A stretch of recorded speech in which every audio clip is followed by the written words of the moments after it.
Hello, everyone, and thank you for coming back to my YouTube channel. And if you're coming for the very first time to my channel, welcome. Okay, but again, my YouTube channel is Deb Chanel's 48th World. Welcome all, welcome many. Please don't forget to like and share my videos. Even if you don't like them, just share them anyway, okay? And hit that like button. And also don't forget to subscribe to my channel, okay? Thank you, thank you, thank you, thank you, thank you. Now we're going to get on into this Real Housewives of Atlanta episode called Rock the Boat, Season 10, Episode 7. The title should have been Sank the Boat because it wasn't nothing going on but a bunch of mess. Okay, we get on into some trivial stuff. We got Kandi goes to see Cynthia, and Candy's coming for the first time to, what do you call it? Cynthia's Lake Bailey's home. Of course, Cynthia said, well, if you hadn't been so much out, touring with your group. And I'm like, I wish they stopped saying Candy's group. Kandi was a part of a group, not her group. That just disturbs me. Like, why she just can't be a part of a group? Like, you could say, how is the group coming along? Something to that effect, but not her group. She wasn't no founder or nothing. Okay, we're moving on. Okay, this is my sidebar. But she gets invited to Cynthia's house for the very first time since it's been in, you know, whatever, in his establishment. Then we got Kane has been invited over as well. She stops and lets Kandi see her cross wall. I don't know why she has a cross that's dictated or subjected to a lot of crosses. Don't make no sense. She gave a little description of why she wanted to, a little synopsis of why she started the wall, but it was just too crazy to mention. Ain't gonna move. We ain't gonna have no more time on that because that was just foolishness. But anyway, um, we go to where Kenya didn't invite the girls to the funeral, and I'm like, wait a minute, come on now. The funeral was it in Atlanta? Probably not. So that's probably but she could have invited them anyway. Maybe a few people would have came. I'm sure Kandi would have, took time out to win. Cynthia definitely would have been there. But it just is what it is. Right, guys? So basically, Kandi's there. She's trying to have some light conversation before Cynthia just dogs her out and say, well, why wouldn't I invite her to the wedding? I'm still pissed off about it. No, you pissed off because somebody brought it to your attention that you should be pissed off. And Cynthia, that's why you're pissed off. Okay? But anyway, she goes and tell briefly that, they finally got a chance to put her grandmother to rest. Um, and then Mark came. I'm like, Kenya, Mark is supposed to come. That was a pivotal time of loss in your family, and for you, he should be there. Are you kidding me? I mean, it's sounding real like a rent to hire husband you got. Okay, that's a no-brainer. Unless he's in the hospital being medicated himself, he should be. No restaurant or no business dealings got anything on you going to pay your last respects to your wife's grandmother who really raised her as a mother. You see what I'm saying? So, King, I don't know where you're going with all of this. You really got me thinking now. I'm serious. You got me thinking that this is another rent to own or rent to rent husband. Okay? You done upgraded from being the rental boyfriends and all that. With Walter and Matt and God knows who else you done got. I can't remember them all. It's just a fuzzy, blur in my head at the point while I'm taping. So I'm like, we just gonna go on past that too. But they both sit around and Kandi throwing her little shade here and there when she need to be hushing up. Just let it look pretty. Don't say nothing, okay? But then, it is what it is. Cynthia pretty much tells Kenya that she was hurt. She just hurt. That she haven't made a chance to meet Mark, Skype Mark, take a picture with Mark, this, that, and the third. And of course, Kenya throw her a little light shade, like, okay, you're gonna meet. This is gonna be on my time frame, okay? Just fall back, Cynthia, fall back. Then we got Porsha and Sheree still clowning around. They're out together, kicking it up. I really don't care what they're doing. It's just a scene they had to film so they can get paid. But basically, Portia's trying to throw light shade at, how Cynthia was taking up for Kenya, and she didn't even get invited to her wedding, and making her rethink the possibility of their relationship as being friends. How valid that is or not. And I'm like, Porsha, you barely got Sheree to film with, honey. Don't nobody else want to film with you. You're almost being seen as a pariah, so you need to hush, okay? Because it might be your last season. All right? Because y'all ain't giving us nothing. You ain't giving us jiggity jack. But anyway, we move on from that situation. We got Portia go on and try to ask Sheree about, what's this new man I hear about? He's supposed to be in jail. What's the tea on that? How you gonna get some sex, some love and some caressing and your man in jail? Then, Sheree says, hey, we were like four flat tires. We were down for each other till 4 years ago. And da da dee, da da da. And I'm like, what? Where's this fake storyline coming from? But anyway, she tried to make like her and this man was good till 4 years, and they wasn't good because they didn't see each other. And something about he had broke it off with her. And the only reason why he broke it off with her because he was going to jail because he had did some legal stuff and this, that, and the third. Now Sheree is calling herself in love with a prison man. Okay. I'm like, is that where the world has gotten with women now? We just ready to just say we got a man. No, we got a man, but this man is in jail. He can't go nowhere. Okay, he can't do nothing but be attentive and communicate well because he can't go nowhere. He's in the cell. He has limited visits. He has limited phone calls, and a door closes behind him, clank, where he can't get out and go freely amongst the what do you call it, just freely interacting, coming and going, choosing to deal with who he wants to talk to and interact with outside of a place. He's stationary. He's in the prison system. They don't even care to know his name. He's inmate 0000, or I don't know what his real inmate number is, but I'm just giving it to y'all. That's where I feel about it. I'm like, are we serious here? All these men running around here in all different cultures, ethnicities, and you're gonna find one that's stuck up in jail, can't go nowhere, can't do nothing. Okay, but hopefully he don't drop the bar soap and have to bend over and then whoop, there you go, somebody right behind me. You know what I'm saying? He has to be praying for that not to happen to him. Okay? But you saying you got a man because you know where he at. Really? Is that how we get down as women these days? We don't got that low in self-esteem that we cannot have a communication with a real life person outside the prison system that can roam freely, come and go as they choose, be able to sleep over, some nights. So you sleep over some nights at their place. Where you gonna go? Fulton County Jailhouse or wherever he's being stationed and held at? Are you kidding me? Of course he's gonna stay in touch too. He needs money to be on the books so he can pick and choose, what he can do around there in a prison cell, in the prison environment, and he gonna need somebody to be putting money on his books, and that's you. Okay, you taking your real hard earned money from Bravo to put money on his books so he good. Now, is he gonna return the favor if and when he get out? We don't know. 99.9% says, no, he's not. He's gonna go and be free, go do what he want to do, probably go to the strip club, get his manhood back, doing this, that, and the other that has nothing to do with you. And then you're gonna be stuck like egg on your face. All right, maybe 4 or 5 don't burst in your face, with shame and humiliation that you were down for this man when he was incarcerated. Couldn't do nothing for herself. Couldn't be nobody. And you're the only person that's willing to talk to him. Okay? On the outside world of keeping his mind fresh on what's going on out here. Okay? I'm not understanding that. Women, we got to do better.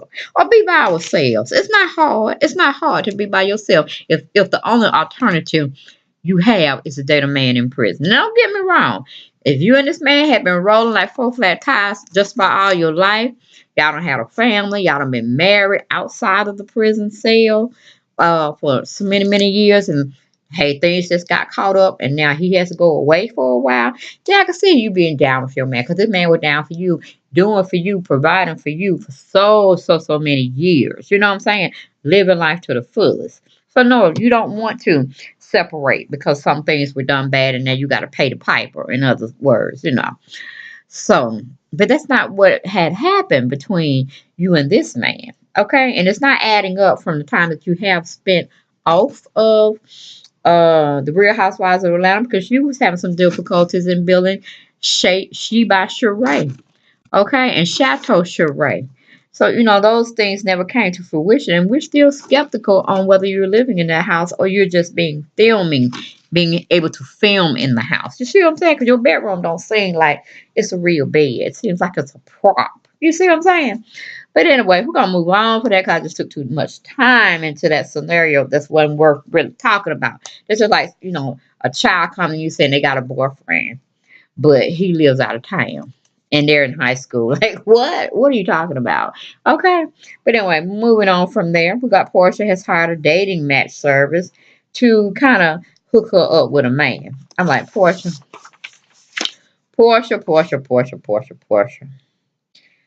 I'm just not understanding why you need plenty of fish or any social media outlet to kind of help you out with finding a man. You should not be hard for someone as beautiful as you are. I know you got that dumb blonde mentality thing going on where you have to show yourself less than to kind of fit in and be, pretty much sold as a Barbie doll. Like, just put me as a trophy wife or just put me as your arm candy. But that's pretty much it is. I know you want your big payoff in a man, but you said you were doing good by yourself. You said you was trying to find yourself. And you just want to stack your money and be very successful. And then the other stuff will come. So now you're flipping to a nosy. I'm sorry, it wasn't plenty of fish you were dealing with. It's our matching service. I didn't catch their name, but it is here what it is. Free publicity for them as well, especially if they make a love connection with Porsha. But in this episode, it was a disconnection they made for her. So I think Porsha need to get her money back because we're dealing with them two women, white women at that, okay? And kind of look homely. They weren't like no pretty Barbie dolls themselves that can go out there, and look like they're somebody. I ain't saying they ain't looking, I ain't saying they looking ratchet, but I'm just saying they look like they housewives. That's, they don't do nothing with themselves. They country living, you know what I'm saying? And I just don't understand that the correlation of them looking a certain way and then they expected to find this rich, eligible billionaire man for Porsche when they ain't even coming with no rich uh look themselves. You know what I'm saying? Like they come from money or they've been well placed in the money scene and they looking the part, dressing the part. You know what I'm saying? Type of appearance going on here. And then they talking about they want to see the rest of her house. What is, how can I put it? Well, all that I said is what the hell?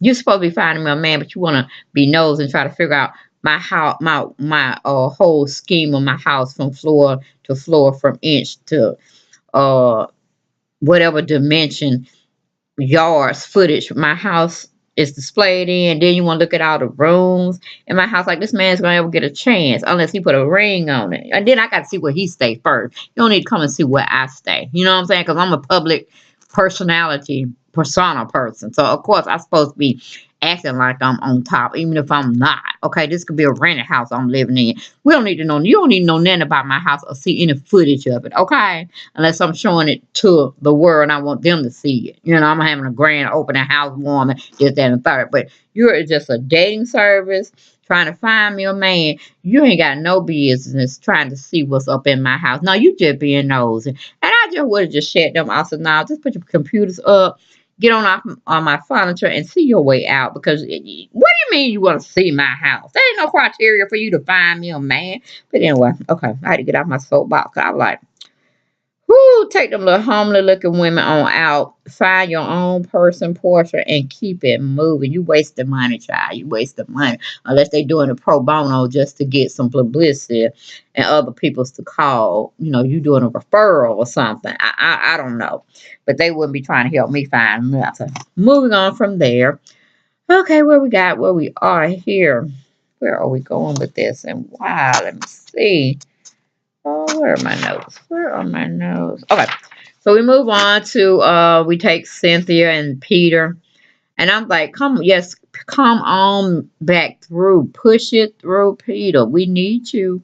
Because Cynthia doesn't have a storyline. She has nothing. She's giving me nothing with this. He almost looks fake and fraudulent trying to be on Cynthia's train right now to kind of boost up wherever he's trying to go with his life, or promoting or being put on by your wife, you know. I need you to come through, play like you want her back, or something, romanticize, or get back together. Cause I don't understand. It's just weird that you're gonna have a partnership, which I know Cynthia just give you money. She just should have stayed with you, and y'all just went broke together. You know what I'm saying? Because Cynthia's just giving me the tease. She wants you bad. You giving me the tease, Peter, that you will come back, but you gonna want some higher stakes in Bravo, and you're gonna want your check still to continue, which I know you still getting your coin from this because you wouldn't be filming if you weren't getting any money from the deal. Because Peter, we just know how you get down. It's about that dollar and love come next, okay? And in that order, as Mama D would say. But I did not know you and Cynthia were still business partners, and she only gets 25% of 100% company. And then she's at, you know, they showing us past clips of 3 or 4 years where they were, and they ain't went nowhere else since he's supposed to be doing so well in Charlotte. Why he had constructed something a little bit more palatable for the eyes to see that there's some work being done. So maybe this is another time for another season that they're gonna let Peter come back in and film more. He might be the catalyst of even breaking her new beau up, Will and Cynthia. Cause that you can tell that's just an empty storyline. It's scripted. Ain't nothing going there. Ain't nothing going. They playing a play. They playing a role. They playing uh like an actor and actress. That's what they giving us, or that's what they giving me. I see no love between them. Only thing I see is a person being an opportunist and trying to pull up on Cynthia's what do you call it? Her connection she have in the industry of entertainment. That's all thing I see Lil Will is doing. Okay, a man for hire, and maybe Cynthia's not in his plot or plan. Maybe he hadn't exposed her what he's planning on doing with her connections of being in the industry, entertainment industry, to pull himself up. You know, maybe Cynthia knows, maybe she's still in the dark, but we can all see who was willing to see what's really going on. You know what I'm saying? Will's playing her for a fool, and she's hook, line, and sinker. So I need Peter to come back, get rid of him, take some more Cynthia money because she really ready to give it to him. And them jokers get back together because this is a hot mess. Cynthia cannot film and make nothing worth appetizing or advertising friendly that we would want to watch. Or I'm going to say not we, but me. She has not given me anything since Peter has left. So that's why I've always said we need to replace her. She has always still been as the weakest link, even though I thought she was getting better. No, ma'am. No, Lord. No, sir. She needs Peter. Okay, Peter needs to come and save her from her own self because she's not doing good in the love department, and it don't seem like she's doing too much in the business department. So it just is what it is. But that's like, you know, that's just crazy as heck. You're gonna divorce him as your husband, but you're gonna keep him as a business partner. When basically what was going on between y'all was financial issues, and financial issues tended to spill over into possibly infidelity issues or concerns. So, really, Cynthia, really, you didn't need the divorce if you're gonna still choose to have him seen as your best friend. Okay, your partner's still in business. You're being his bank account. And then you still saying, oh, but he also was good in bed. Girl, I can't with you. I can't, I won't, I don't. All right. We move on. We go to see a little quick, cute scene between Kandi and Todd hiring a swimmer to come and teach baby Ace how to swim. Kayla, Todd's daughter from another relationship, was saying she didn't even know how to swim. Well, I think you need to take some lessons along with little Ace, baby Ace, okay? But anyway, cute little scene. We're going to move on, okay? We got Sheree talking to her children about abuse issues and her being the spokesperson of domestic violence, this, that, and third, and how their dad abused them or abused her during their relationship when the kids were little. You're not going to make me believe that them kids didn't see and hear anything. of you being abused by Bob. I just don't buy it. I think they do know. I don't think you should have had them on camera talking to them about it, especially when it included their dad. Some things just don't need to be filmed, but again, you don't have a storyline. We either going to be talking with you about collecting bones, out of other people's closets, and you bringing them into fruition to where we can partake on it and see what issues other people are having. You're the bone collector, okay? So that's your main cause and pause for this storyline for episode. Well, all the episodes for season 10. You're the bone collector. You bring up stir up stuff. You bring it to the table and let us gnaw on it, marinate, and then we got to go get the real truth. Okay, that's your storyline, and it's weak and it's boring. So of course you got to bring in some other stuff with domestic violence, but you don't have to bring children into it. Like I said, stick to what we know. Keep your kids off of the television screen. Let them grow into who they need to grow into. And then if it's entertainment, let's see them when they're 24 and older. Okay? Because then we can treat them and talk about their behinds on what they should and should not be doing. Okay?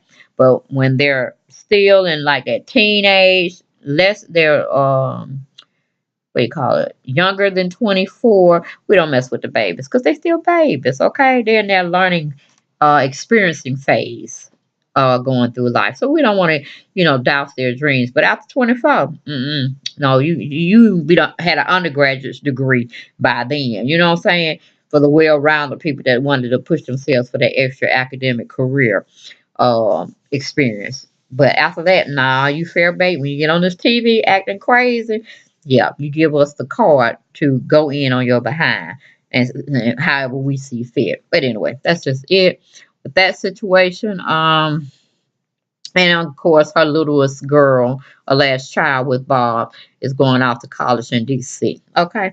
Thank you. Get your education, girl. Get your education. Leave entertainment alone, honey. Leave entertainment alone. Okay, then we got me thinking, why is Sheree on the show?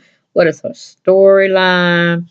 Domestic violence, but she tried to go back with a man that was had beat her butt from the whole relationship until he just really just showed his behind, and it made people like, okay, are you gonna stay in this abusive relationship or are you gonna get out? Which one you gonna do? Was it career suicide? What you playing this part? And then you acting like it was nothing to, I'm like, where are we going with this? Where are we going? Because both of them, domestic violence and telling your kids are very two personal issues that I really feel need to be off screen. Don't need to be done. The whole issue with domestic violence and your kids being involved, that's not something you be thumbing down or, it's just a serious platform to be discussing, and just being on Real Housewives of Atlanta, trying to have that, and then you're gonna do a 360 turn and go back with the violent person. What message are you sending to the people that are being abused? You know what I'm saying? That's not a good message.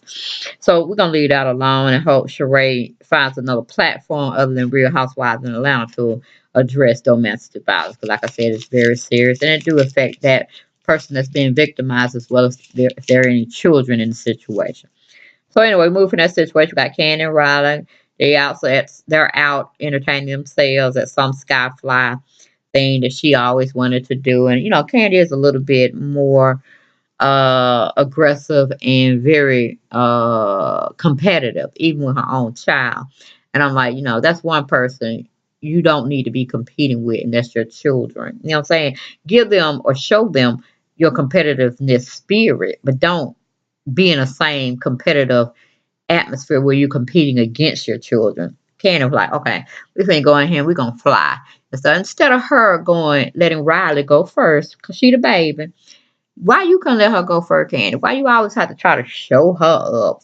Go up there and do the thing, cause you grown. You know what I'm saying? You have that go getter mentality spirit. If you didn't really have it prior to Real Housewives of Atlanta definitely groomed you to being, a take charge person. And you even said it in past seasons that you're very competitive, but being competitive against other grown people, not your child.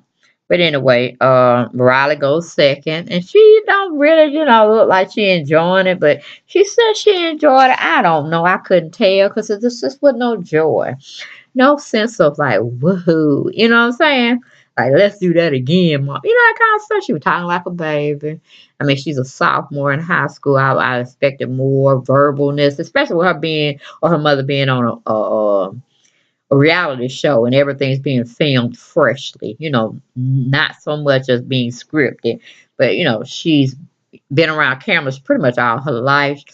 I expect a little bit more for her to be more vocal, especially when she tried to call herself being a little rapper at one time. I just don't know. I think Riley need to go into the business world, get her own business thing going, and do her and just stay out of her mother's shadow because that's pretty much what Kandi like to keep her in her shadow, and she tries to show up her own child. I don't understand. She knows she's doing it, but it's just coming off like this is what she's doing. So I can't, I won't, I don't with her. But Riley pretty much, just like Noelle, being very keen and sensitive to certain matters, she pretty much told Ken, look, you ain't never at home.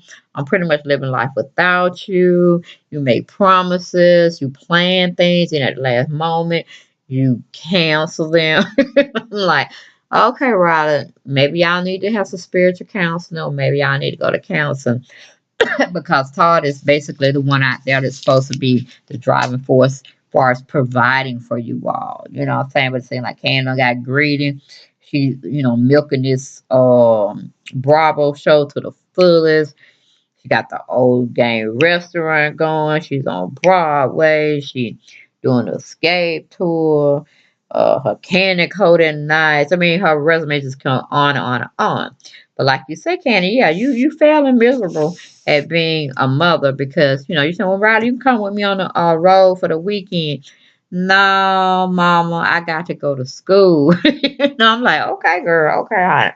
I know that with Mama Joy's hell. At least you got your other aunts.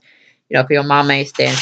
She trying to run the road, run the street with her husband and dragging poor baby Ace along. I know she glad she got a son so she can just put him off on the dad and let them bond a little bit more.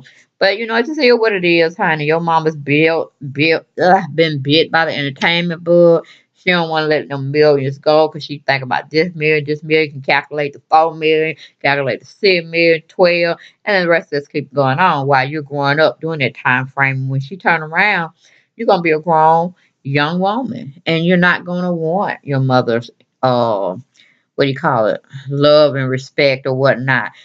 You're gonna take her business sense and go on with it and make your million or whatnot. But the relationship that y'all should be forming now, that you're old enough to understand. So y'all talk about boys, or you can come to her from that boy men mentality or whatever. But and like then you're supposed to be somewhat close to Todd's daughter, Kayla, but Kayla and you don't seem like y'all got it together still. So that's a break in the dynamics of sisterly love or step sisterly love. So I don't know, Riley, what's the point? I don't know, girl, other than heck, keep the Lord in your life, live your life to the fullest. And know that, Mama Dearest over there, your mama Candy, she just gonna try to get all this money for y'all and so y'all can set your own self up. The only thing you're crying is for or crying out to her for is just respect, love, and let's spend some time. Don't we have enough money, Mama? What's going on, Mama? We need to connect this, that, and that. But your mama ain't thinking about that, honey. She thinking about where I can get that next coin, where I can get that next dollar, bag, whatever. Okay, loot, greenbacks. And that's all she's thinking about because she got to keep up with Todd. Todd just, he got to have his money on it. And looking at the next episode, honey, baby, the old LG gang, they are not happy. Okay, they are not happy. Even my birthday was like, honey, we got to fire some folks because they are not honest. I'm like, oh no, oh no. I'm here. I'm ready for episode 8 because we got the OLG. We got Mama Bertha up there gonna spill some tea. So anyway, I feel sorry for you, Riley, but it is here what it is. You get one or the other. You can't serve two things. You can't serve the Lord and you can't serve money at the same time. So your mom gonna have to really figure out what's important. But God bless you. God bless you, honey. But anyway, moving on from that situation. We got Cynthia rented a boat for the girls and their men. Of course, Cynthia don't have nobody. If it ain't Nene, she hang around this Kenya. She ain't hanging around Kenya. Who is she hanging around? Kandi, I guess. I don't know. But anyway, Kenya is somewhere with her husband Mark. Nene is somewhere with Greg. So she only got Kandi and Todd. So she invite them on out to the boat. We'll send a car for Cynthia. Like Cynthia couldn't drive her own self. I'm like, she already paid for the boat trip. So you gonna send a car for her? I mean, come on now. And Cynthia acting all crazy. I'm like, oh, I'm just so discombobulated. Oh, I'm just so nervous. What am I nervous for? I'm like, I'm trying to figure out why you nervous too. You weren't nervous like this when you were married to Peter. Okay, you weren't married. You were very well grounded. Okay. So anyway, he sends her a little ride or a little car and to be picked up to bring her to the marina where they're going to be taken out sailing on the ocean or whatever. Okay. Then we got Cynthia tells Todd and Cannon that she divorced Peter, that they should not be on the boat talking about Peter. All right, now Cynthia, you divorced Peter. Todd said he didn't divorce Peter. Peter is his ace boom coon. And to the day he died, he stopped hanging around Real Housewives of Atlanta. He get divorced from Kandi, and he probably will. But y'all know that men keep their relationships more on the down low than women. We still want to chit chat here and there, or we gonna break off totally. Men, it's like, I don't know. It take a lot for them to break off with people that they care about or been hanging around or they down with, because they ain't as chatty and catty as women are, not men. So, Tyler, I don't know, honey, 'cause I like my Peter. I like my Peter. Peter's down for me. I'm down for Peter. And then I don't know. I don't know. It takes a while to get in our club. Then he was talking about his other friend that was locked up, Apollo. Honey, they still ride for Apollo. Everybody still ride for Apollo. We just can't film him on Bravo because he incarcerated at this time for doing some infractions. And then we got Greg Leach. He always be with his Nene, honey. And he got time for to hang with no fellas because he got his own friends before he met Todd and Apollo. So he's on Team Nene. Now, he can't. He don't like nobody. He don't like nobody but Nene. And Greg is an OG, honey. I understand. I understand him, honey. Less new friends. Let me stick with my old buddies that been running with me from day one. Okay, so that's how he got down, pretty much. But I understand and respect the dynamics they had when they were filming way back on different seasons, how they stuck together. And Tyler, I don't know, huh? I don't know you like that, man. I don't know you like that. So then Kandi goes in and tells Cynthia what she don't found out about the man. The man done been on several what do you call it, dating shows, trying to get his come up in the industry, entertainment industry. And so of course Cynthia didn't know nothing about none of this, and she looking all crazy and stupid. And Kandi just being like the bone collector. I'm like, that's not your job, Kandi. But she called herself taking a real personal interest in who Cynthia is getting involved with, because she don't want nobody to mess up with her Cynthia and this, that, and the third. I'm like, okay, okay, okay. And then she wanted her wheel to get dragged, since they had dragged Todd when she was trying to date Todd, calling him an opportunist, and bringing out people saying Todd was this, that, and the third. Prior to me, Kandi, he's gonna use her, all that kind of stuff. And then Mama Joyce on his behind. He had some other people that said they knew Todd from New York or wherever he was doing business, and he ain't good, he ain't good, he ain't good. So she trying to do the same thing to Will, uh in the saying that she was looking out for her best friend Cynthia. I like, okay, whatever.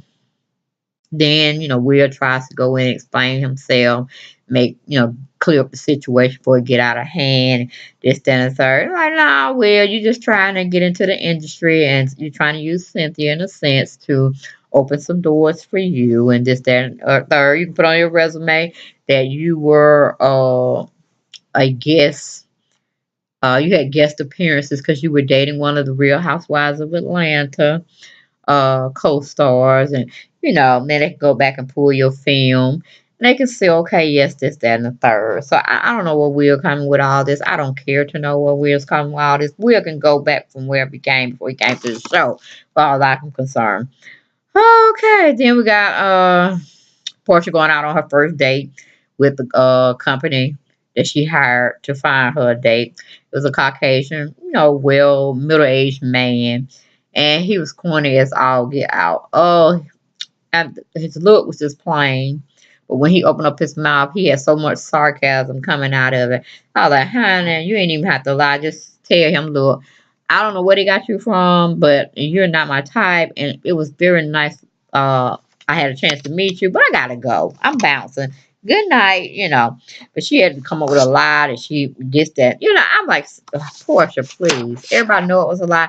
You didn't have to lie. Okay, just cut to the chase. Say we're not good for each other. I'm not liking you. I'm not feeling you. Evidently, you're not liking me, feeling me because you're being condescending and rude in an uppity way. But, it just is what it is. That's pretty much all I have to say about that scene. Then we have some small talk going on between Cynthia and Kandi on the boat. Uh, the boat has stopped, giving the couples enough time to relax, reflect. And it's, going to that night scene. So they might be headed back, but we didn't have to see them going back to the marina. But they having some down talking, and Todd and Will, having some talking and this, that, and the third. And it was a hot mess. Cynthia being having sex with other men or a man that she's not serious about. It was just, I guess, being a friend with benefits type of situation, and no connection will be made. It's just all physically sex and this, that, and the third. Cause Kandi being nosy want to know, okay, why you smiling all the time? This, that, you ain't got Will nothing. She's like, we ain't like that right now. And, this is small banter between the two. And then when they come back, Cynthia going to be telling Will and Todd what they talking about. I like, girl, you can't keep a secret if your life depended on it. But anyway, it just is what it is. Let me see. Then we got Sheree is on the outside of her balcony, and she running from a cockroach or a water bug. I don't know which one it was, but it just is what it is. I'm like, ain't we have no cockroaches running around here with Nene in her house and Burrell, Zodiac Berman calling herself exposing Nene in her unclean house is the picture they tried to paint. But anyway, Sheree counselor is coming over, trying to see how she's doing and progressing in her therapy. And she goes on and try to start a conversation with him when she gets a call from her prison boo. Okay, I was like, oh my goodness. No, she's not. She's being stupid. She's being rude to her life coach. He's coming over there to see how she's progressing. And she's sitting up there trying to talk about she finna talk to her boo. But anyway, he let her go on, and I don't know how many hours or minutes passed by, but she's over there talking to her man in prison, asking him how he doing, what he did today, this, third. I like, girl, he in jail. He had limited time and limited space on what he can do and limited interaction. Are you kidding me? Please. But anyway, she had a long conversation with the guy and this, that, and the third, and it was just a hot mess. I'm like, girl, you supposed to be this intelligent, well thought out businesswoman. You dating somebody in prison. Okay, all right, that's how we get down. Moving on. So she comes back in the room. She tries to talk to her what is it, life coach or counselor on, how she's progressing, this, that, and the third. And she goes on and tells the man that she's involved with someone he's happy for and all that. He's okay. I can see why the smiling and the glowing is coming from. And I'm like, oh, wait until she tell you where he at. She tell him that the man is in prison. He look at her like, girl, you don't went from coming to my office in a bad situation to a worse situation. Okay. Are you serious? How serious can you be with somebody that's incarcerated? You don't know how much time they got to serve. And just because they're on good behavior, you don't know if they're going to give him that lesson sentence or they're going to make him serve 4 more years. But that doggone Sheree said the fulfillment she get with that man, the confidence he gives her, the commitment, the communication is off the charts of what they share. I'm like, yeah, because he's in jail. You know where he's at. 24 hours, 7 days a week. You know where the man is at. Okay? And she'll tell the man also, her coach, life coach, that that's her soulmate. I was like, the stupidity on this episode went through the roof. Y'all hear me? It went through the freaking roof. I was like, We need Sheree taken off until she get a better storyline because trying to use her ex-con and his infractions might get that man in trouble because she might say a little bit too much than what needs to be said while they're filming and talking about him being in prison and his altercations that got him where he is today. Oh my lord! I'm like, and she talking about she want to be a spokesperson for domestic violence, and she's not that communicating and being involved with a person incarcerated. I'm like, the two just do not go together. I think they need to pick another ambassador as well because, girl, you have definitely have some deep seated counseling issues that needs to be addressed with a licensed professional off TV. Okay, not scripted as a part to play to give you a scene so they can pay you. No, this need to be off camera. You really need to get in therapy because what you're doing, no, ma'am, no, Lord, no, sir. Okay, but y'all, that was the Real Housewives of Atlanta that aired on Sunday, the 17th, called Rock the Boat, season 10, episode 7. I hope y'all enjoy. I gave it my all. I gave it my all, y'all. But the stupidity was reigning supreme on this day during this particular episode. I'm like, Cynthia, get back with Peter. Because you're doomed. You are doomed to be back with him anyway. Sheree, go back from whence you came. You don't need to be on the show. You're not bringing nothing to it. Oh no, we're talking about Cynthia. Can't. Well, I don't think I just gave her F today with Sheree. She was the one that got the F today because she didn't come up with nothing. She started with a negative and ended with a negative negative. Okay, I don't know how you can have two negatives. I don't understand. But that was her grade. But all right, you guys, take it easy and I'll talk to you next Sunday for more Real Housewives of Atlanta season 10. All right, bye-bye.